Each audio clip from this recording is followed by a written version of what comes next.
guys, this is Kirsten Keener, just doing my presentation for the Fort St. Clair Reimagined project, which is for my senior degree project class for spring semester 2020 for IMS452.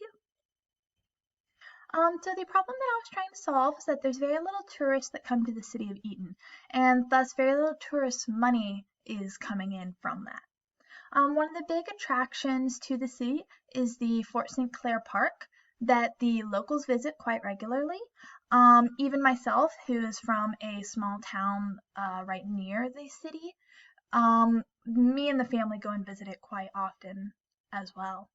There's very little information about the fort, and there's actually no images and no drawings that were ever done of the fort. There's only just dimensions that were recorded and descriptions of it, but no actual images were drawn of it. And thus the fort runs the risk of being forgotten aside from just some word of mouth. So my original thoughts were to create the entire fort in a 3D environment, and I would have used Unreal Engine for that. And I was looking into using a version of AR so that when someone scanned the QR code that would be located on just a little wooden post that would be in various locations in the area of the fort, it would take them to a website about the fort itself. And depending on what they had scanned, so if they had scanned the blockhouses, then it would just take them to a specific page about that structure and would give them information about what they had scanned and provide a video that I had taken from Unreal Engine that just probably circled the structure and go into detail about it, and it would just show them what this structure would have looked like at the time. So obviously, due to extenuating circumstances, I am not at the university, so I'm unable to complete the project as I had originally planned. And so my new solution was to hand sketch the various buildings and structures that would have been located inside and surrounding the fort, and create a website that contains the images and some of the history of the fort, and that can be viewed by the public. And so I'm just going to go into a little of the sketches and stuff that I've created. And so on the left, you can see just a really basic overhead view of the fort and the surrounding area. And these are the various structures that I've marked and located. And then on the right, you can see a close-up view of the fort itself, with all the various structures that were located inside of it marked as well.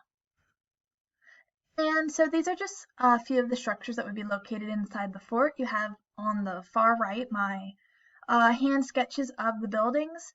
So the top is the blockhouse and the bottom is one of the barracks. And on the left side, you'd see just some of the reference images that I used when sketching out these buildings. And these are some of the things that would be used in if there was ever to be a physical reconstruction.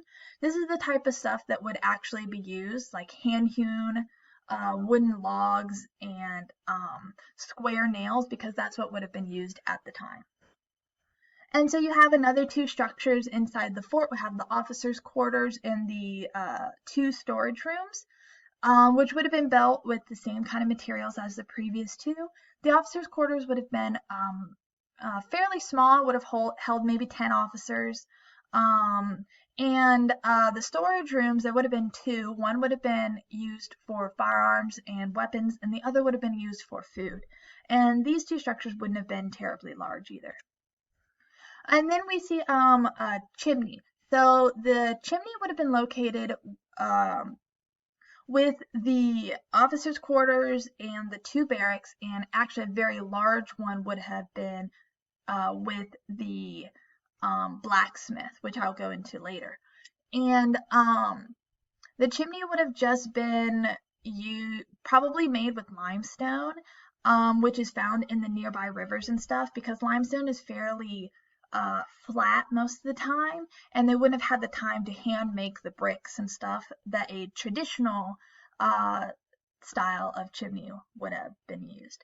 And the chimney would have been on the far side of one of the buildings.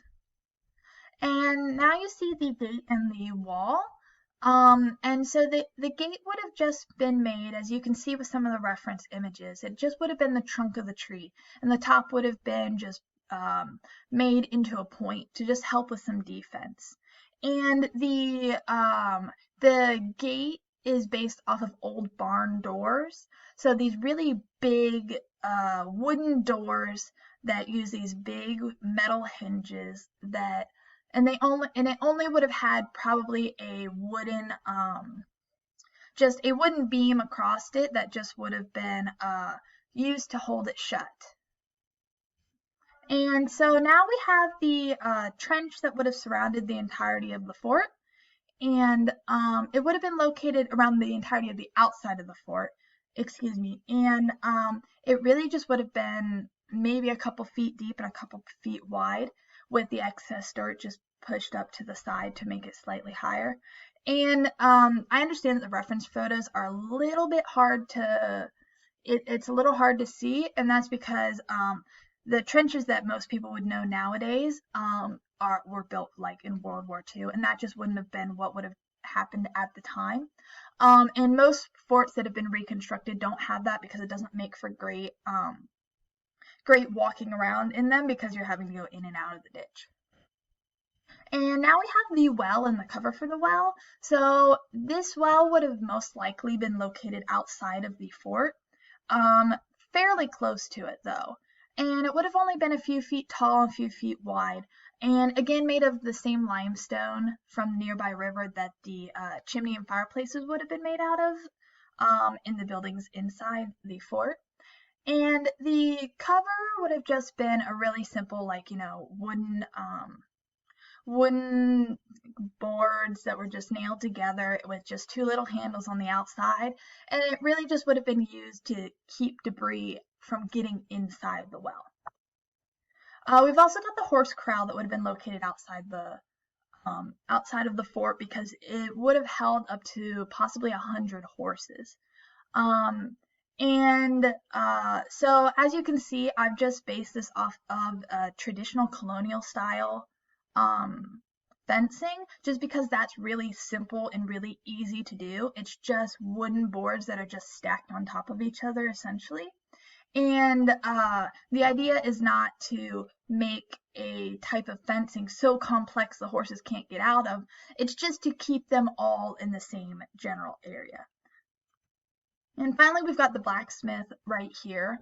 And it would have been located outside of the fort, again nearby, but they wanted it outside of the fort and slightly far enough away to help minimize potential fire damage, because the blacksmith would have had the fire in the fireplace running 24/7, constantly doing work.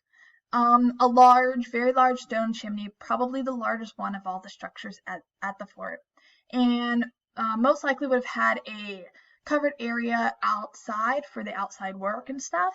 And there's the possibility, though it's quite hard to tell since the structure would have been all wooden, there possibly would have been a small corral right near it that would have been used for shoeing those horses at the time. Again, it's hard to tell because with this fort being over 200 years old, and the structure, it's just no longer there. Those old wooden structures would no longer be, there wouldn't be any evidence of them whatsoever. Okay, so I've moved over so that you can now see what I've gotten so far of the website that I've created. And this is just the home page. It's got a little bit about the fort and a button that'll take you for more information. And I've got plans to actually go and visit the fort myself and take actual pictures. Once, of course, everything's kind of officially reopened and all of that, and it's safe to go out. And then I'll upload them and put them in the appropriate places, so then it just looks a lot nicer. And I've got a little thing about how it's been reimagined and what that actually means. And of course, another button that'll just take you to just more information about that, which is in one of the later tabs. And then just a little contact information and a little thing where you can type a message to send to us that I'm going to get set up probably later in the summer with an actual email that it can be sent to, I don't know about an actual phone number. That would be something to figure out at a later date.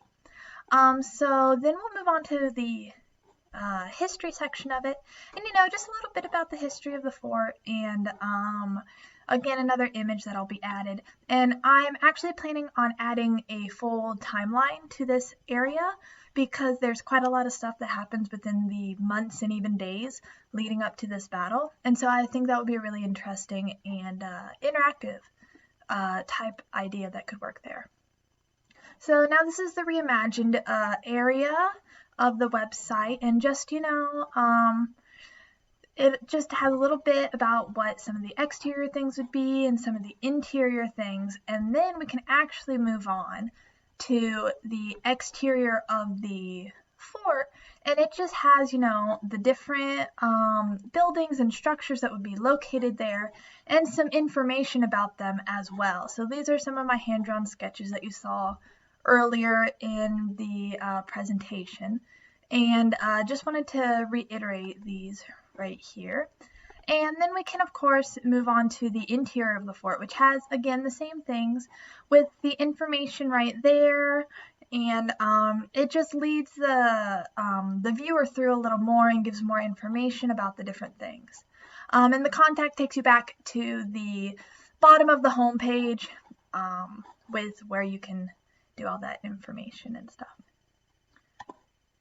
We're back now over here with the future ideas for this project, and I don't know if you could tell, but there was some space that was left in the website that's available for potentially putting in future projects. So in the exterior and interior areas, there's some space available underneath the information that could have things potentially added to it. And of course, pages could be added to the website too to just extend it out and give more information for the people that are visiting this website.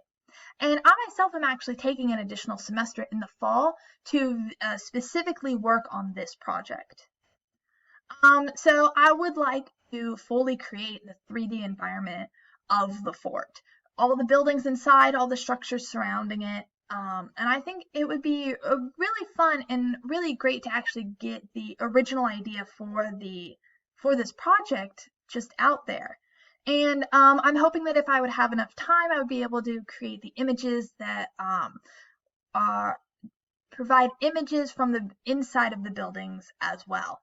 And so as you can see from the two images, these are pictures that I've taken from a 3D environment that I created myself a few semesters ago. And on the right, I hand created all of those elements and put them all together to create that structure. And on the left, all of those elements were hand arranged and hand manipulated by me in this environment. And so I do know what I'm doing with this kind of thing, and I think it would be really great to be able to see that. And it would also be really great with doing this additional semester because it gives me the potential ability to talk to the city of Eaton and the council of Eaton and discuss getting wooden posts put into the park that contain the QR codes for people to scan with their phone that will take them to the website with the information and pictures and potential video of the various buildings and stuff within the park. All right, that was my presentation about Fort St. Clair located in Eaton, Ohio. I hope you enjoyed. Thank you.